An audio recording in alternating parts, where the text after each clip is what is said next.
My sister Helen has always been the golden child in our family, and my parents have never hidden this fact from anyone. As the youngest, she was deemed my parents' miracle child. My parents had tried for many years to have another child after me, despite facing significant health challenges.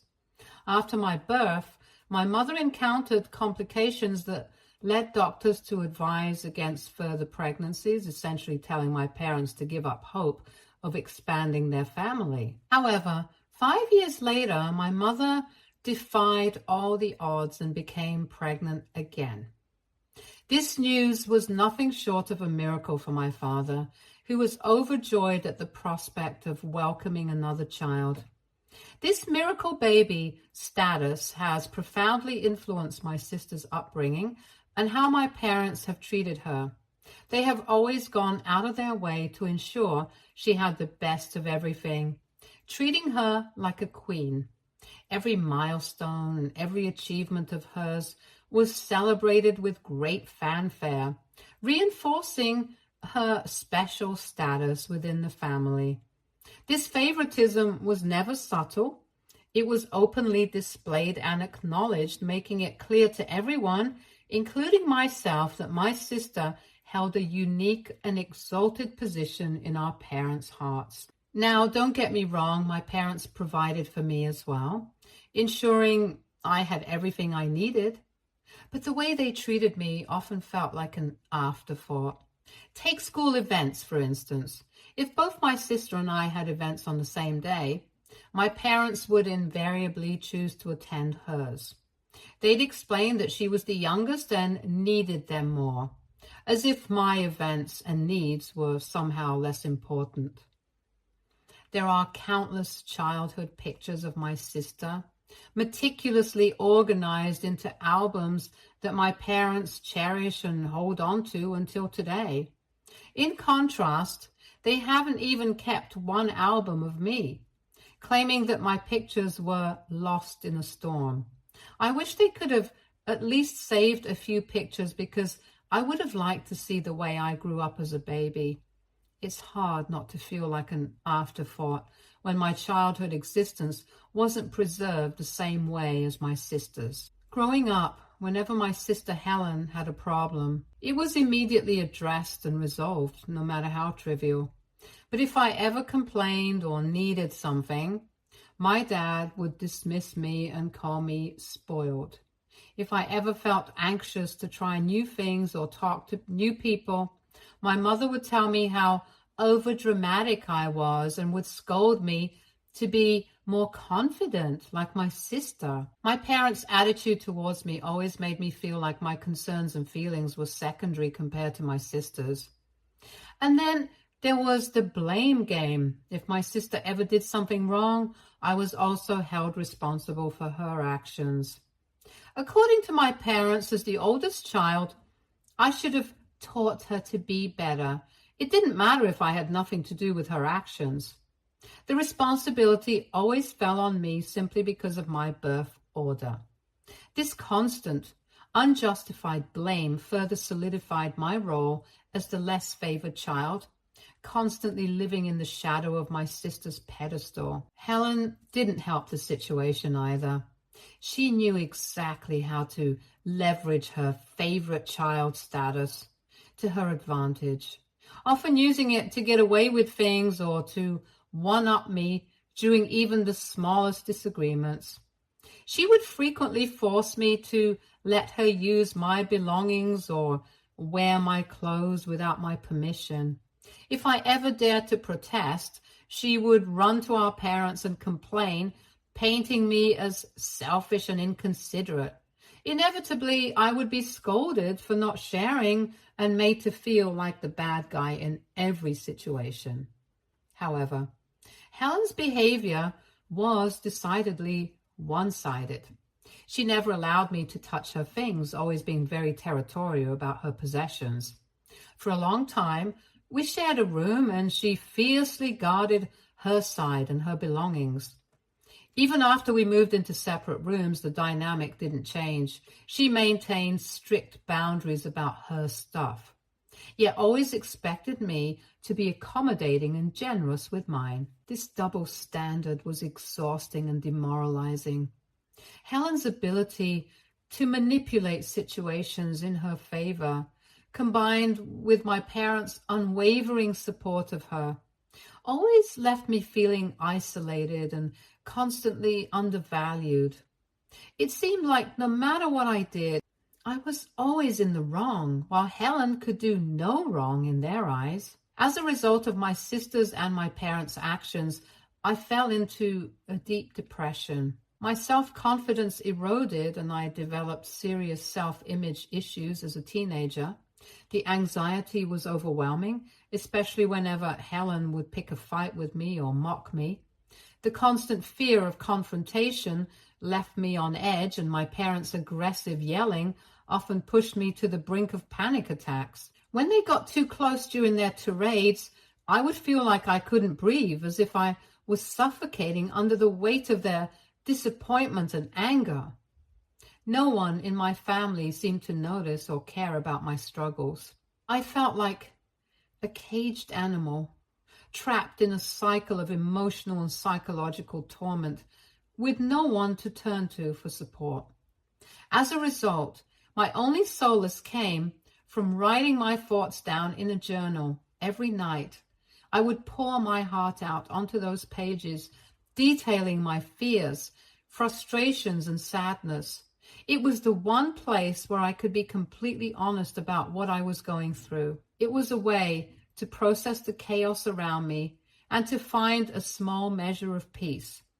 I always kept the journal hidden under my bed, afraid that Helen might find it and mock me for my vulnerabilities. One day, my worst nightmares came true.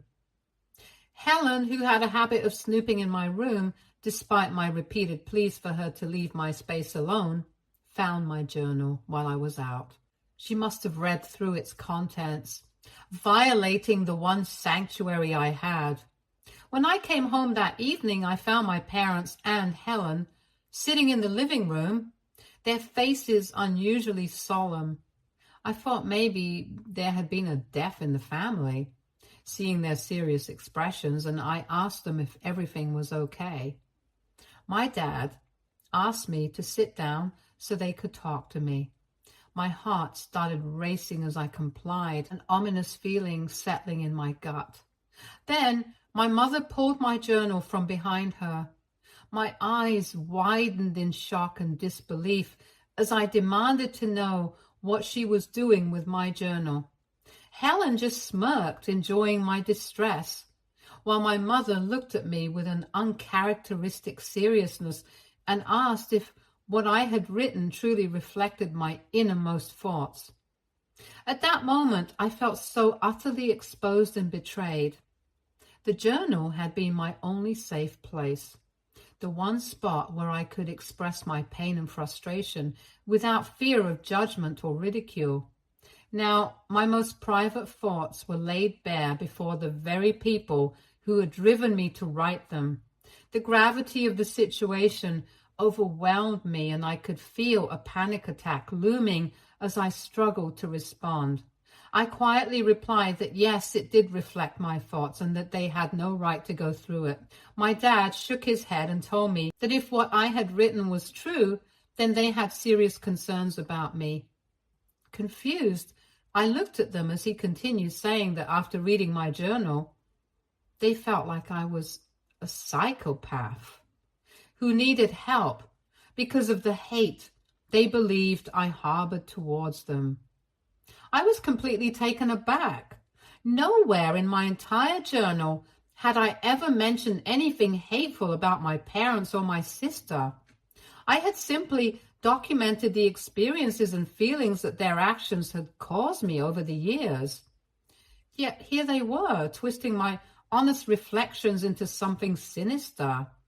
My parents started blaming me for writing such dark things and even labeled me as a psychopath for maintaining a journal. My mother went on to tell me that she and my dad had never treated me this way, and that I was making up things in my head to fill up this journal.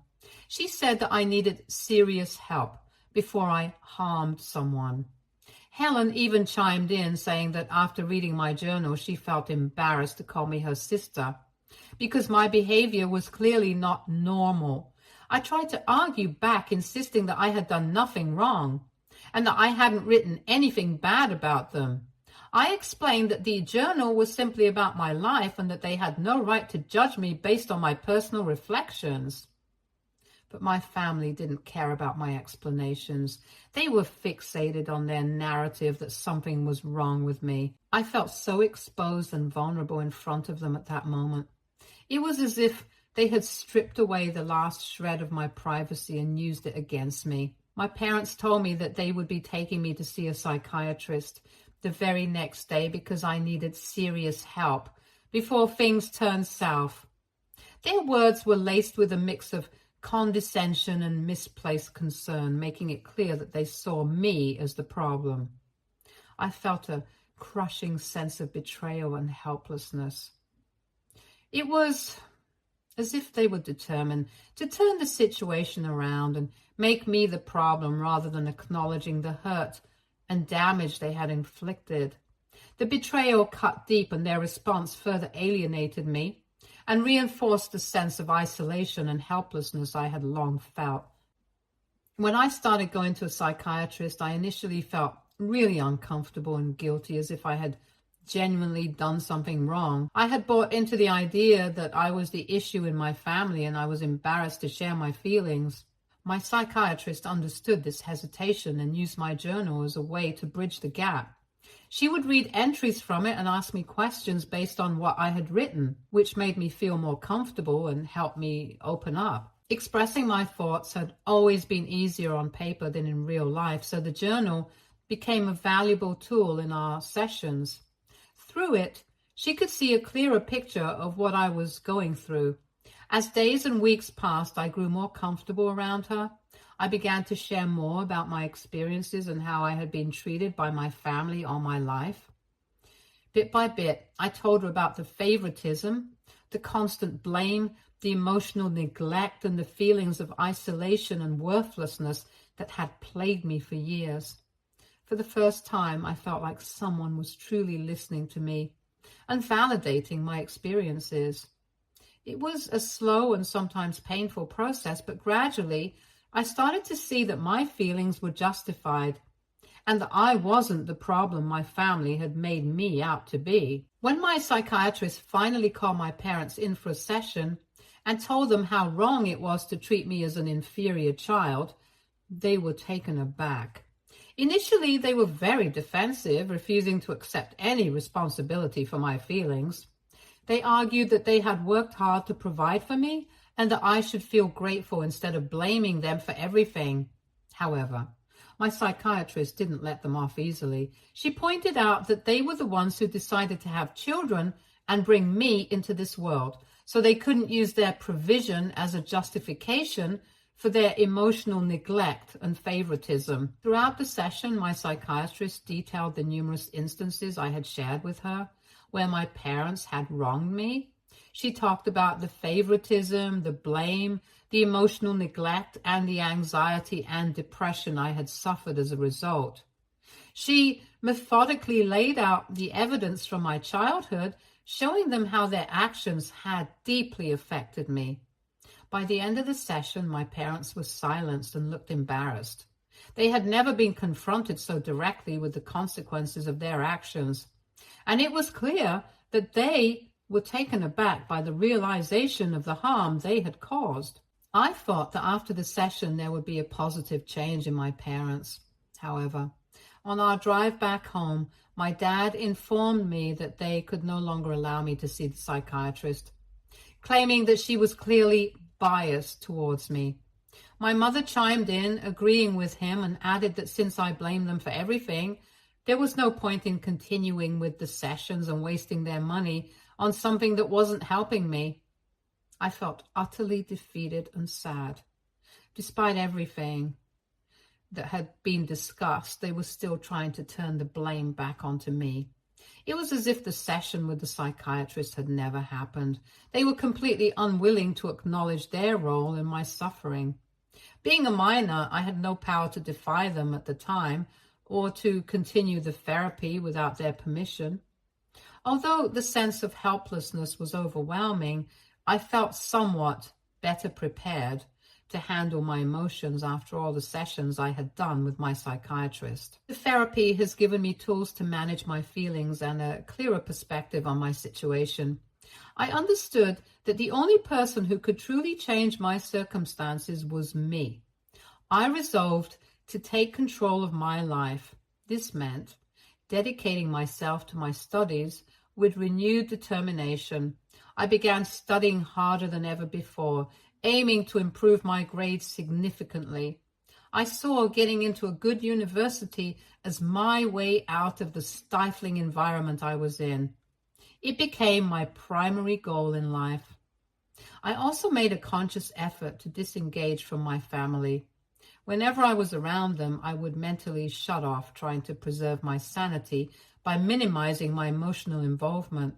I stopped writing in my journal, recognizing that keeping my innermost thoughts on paper could lead to them being used against me. By focusing on my academic goals and setting clear boundaries with my family, I began to create a space where I could eventually break free and build a future that was not defined by their limitations and biases. In the end, when I went off to college with a full scholarship, one that my parents were against because it was too far away, I didn't care about their opinion.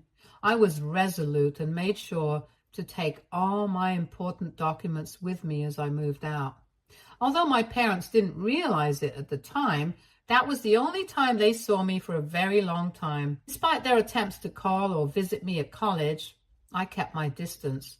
I rarely interacted with them, never returning home during holidays. When they tried to guilt trip me, I would immediately disengage, refusing to let them manipulate me into feeling responsible or blame me for anything. I cut off all contact with my sister, effectively treating her as if she didn't exist. With the freedom and independence I had fought so hard to achieve, I focused on my future. I landed an amazing job after completing my degree and never looked back. For years, I continued to treat my parents with the same emotional distance and detachment they had shown me. However, everything changed when I was about to get married to the love of my life. My parents, having heard the news about my upcoming wedding from cousins and other relatives, reached out to me. They were clearly taken aback that they were not invited to such an important occasion in my life. Their call was a surprising one. They grudgingly apologized for everything, acknowledging their wrongdoings and expressing regret for their past behavior. They admitted that while they couldn't change the past, they wanted to create new memories with me. Given that I was about to start a family of my own, they implored me to forgive them and allow them to be a part of this new chapter in my life. Their apology was an unexpected development, and it forced me to confront a range of emotions.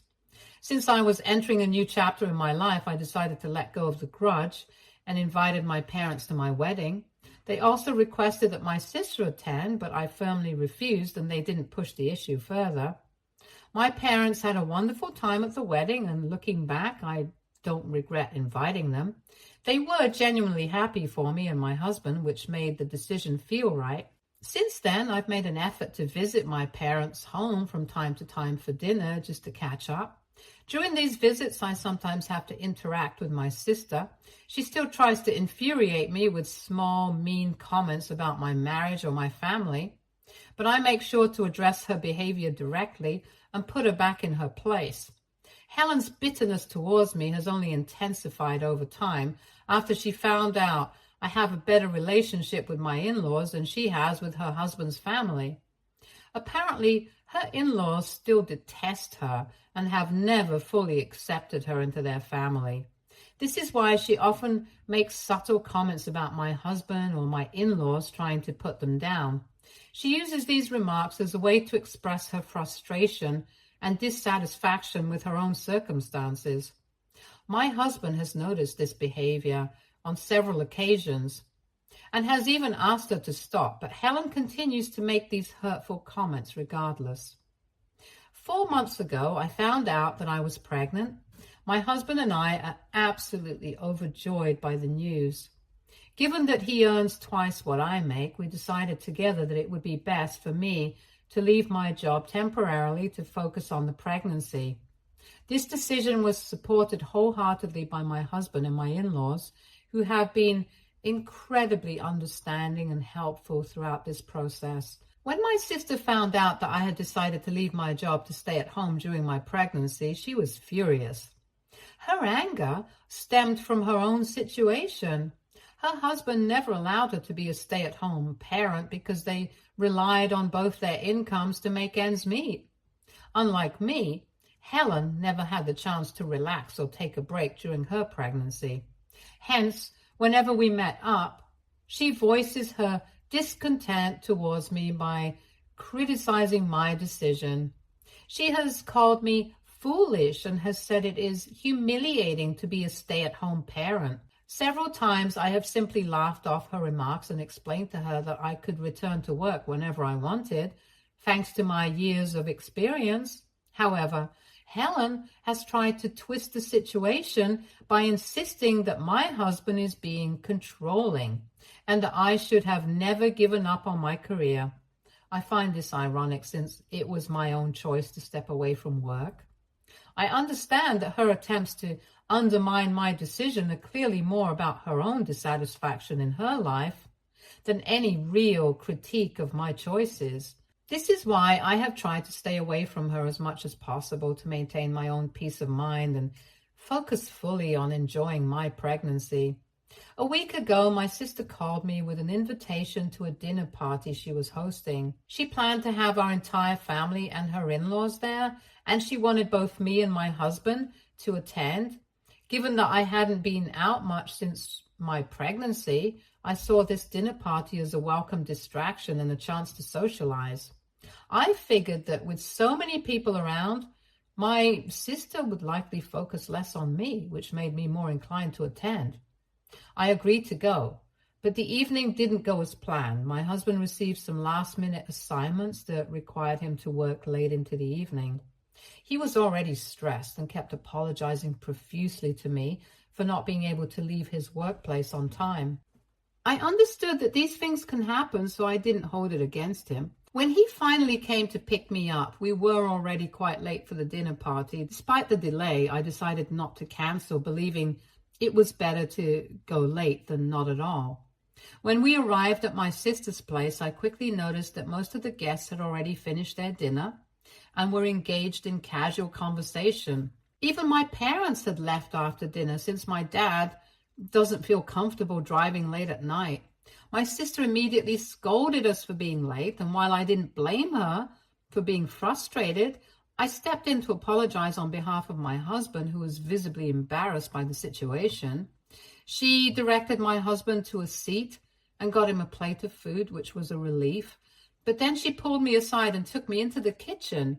There, she revealed that since everyone had already had second or even third helpings, there was no food left for me. I was taken aback by this revelation, especially given that I was quite hungry and, being pregnant, felt even hungrier than usual. Despite my disappointment, I chose not to argue or complain about the situation. I understood that our lateness had caused this inconvenience, so I suggested to her that I could simply order something online. This way, I could still get something to eat without causing further disruption. She nodded and said she would order something for me, which was kind. But then she told me that since I had arrived so late and hadn't helped much during the evening, the least I could do now was clean up the dishes. Now, I was taken aback by her request. I scoffed and told her that I hadn't expected to be asked to work for her simply because I was invited to the dinner party and happened to be late. I felt it was unreasonable to expect me to clean up her guests' plates just because of my tardiness. Her reaction was swift and angry. In a low, furious whisper, she retorted that as her sister, I should be helping her out, especially since she was the one who had done so much cooking the whole day. She pointed out that my mother had even helped her out by serving the guests during dinner, so I should make myself helpful too, since I was family. Helen emphasized that her husband never helped with the kitchen duties, so she needed my help. I argued back, pointing out that if Helen felt overwhelmed, she shouldn't have invited so many people. Her response was angry and dismissive. She told me I could never understand her situation and that the least I could do was keep my mouth shut and help her out. Then, in a cutting remark, she said that now that I was pregnant, I was nothing more than a pathetic waitress for my husband at home. So it wasn't a big deal if I helped her out too. Her harsh words took me by surprise and cut deep. I was already feeling hungry and emotionally vulnerable, and the weight of her comments made tears well up in my eyes. I didn't want to give Helen the satisfaction of seeing me upset, so I quickly ran into one of her bedrooms and shut the door behind me. I needed to find a space where I could collect myself. Once inside, I could feel my old panic attacks starting to resurface. The familiar sensation of not being able to breathe was overwhelming. I desperately hoped that my husband or anyone else wouldn't notice my distress or come after me. I needed this time alone to regain control over my emotions and find a sense of calm. After cooling down and reflecting on the situation, I was so enraged with Helen for her persistent comments and the way she kept treating me that I felt she needed to be taught a lesson once and for all. I decided to take action against her. I started by locating all the photos I had taken of my old journals. When I had moved out of my parents' place, I had taken my journal with me, and over the years I had started to store images of the journal in my mail so I could never lose a record of it. And this is how I was able to find photos of my old diary entries which detailed all the humiliations and grievances I had endured at the hands of my sister years ago. That night, before my husband and I left, I made the decision to send all the photos to my brother-in-law, as he was the only one that my sister was afraid of. I knew my parents would simply scold her for the way she behaved with me, but she would never change. I wanted to make Helen experience a fraction of the humiliation she justifiably deserved at the hands of her husband. I wrote a detailed message to him explaining how Helen had been a significant bully in my life. In the message, I recounted how Helen had invited me to the dinner party only to make me clean up after her and the rest of the guests. I laid out how her resentment towards me seemed to stem because she was just jealous that I had a more considerate husband. My goal was to provide him with a clear picture of Helen's behavior and how it had affected me, hoping that this might lead to a better understanding or intervention from his side.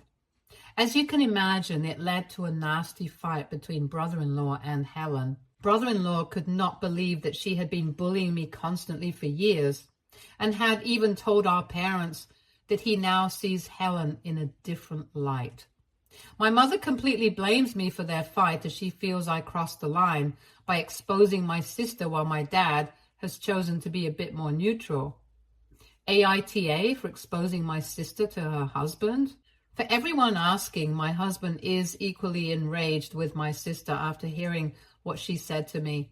During the party, he had no idea, but after I told him everything, he decided to call my sister to express his frustration and set her straight. I've never seen him this upset before, and I'm sure Helen must have been quite shaken by his reaction also. He has made it very clear to her that she should refrain from making any more comments about our family, especially given that she doesn't know the full story. Update 2.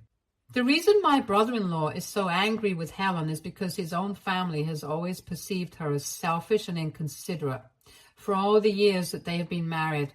Helen has a pattern of blaming everyone but herself whenever there's a disagreement or conflict. For a long time, brother-in-law has been giving her the benefit of the doubt since he loves her.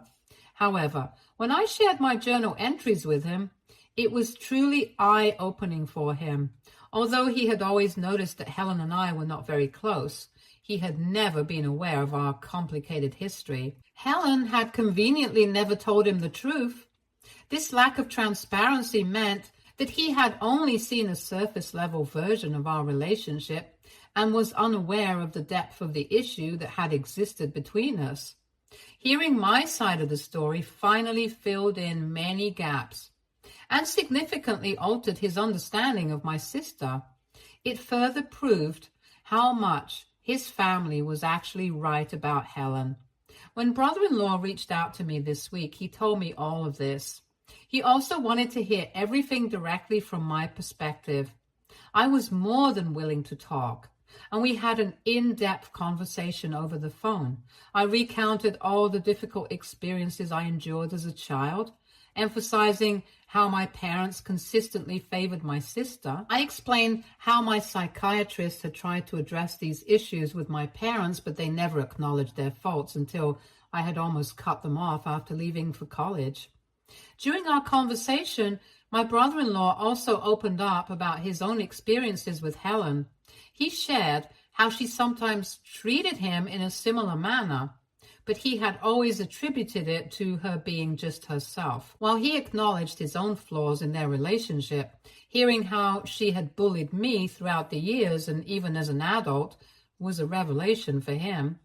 It has really made him rethink their entire relationship. He's also afraid that Helen might be behaving this cruelly towards their child behind his back. Update 3.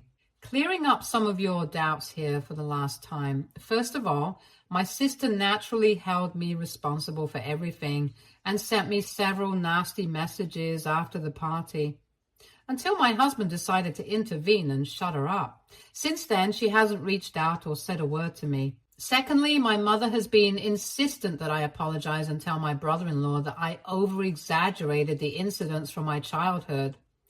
I firmly refuse to do this, making it clear that if she continues to support my sister's stance, my husband and I will cut her off. My dad, however, understands why I acted as I did. Lastly, I don't know what decision brother-in-law will take regarding his relationship with Helen. At the end of the day, my only goal was to expose my sister and make her see that she couldn't just keep getting away by putting me down. I don't regret what I have done at all. Now it is completely up to brother-in-law to decide what's best for his future. Stay tuned for more stories from our girl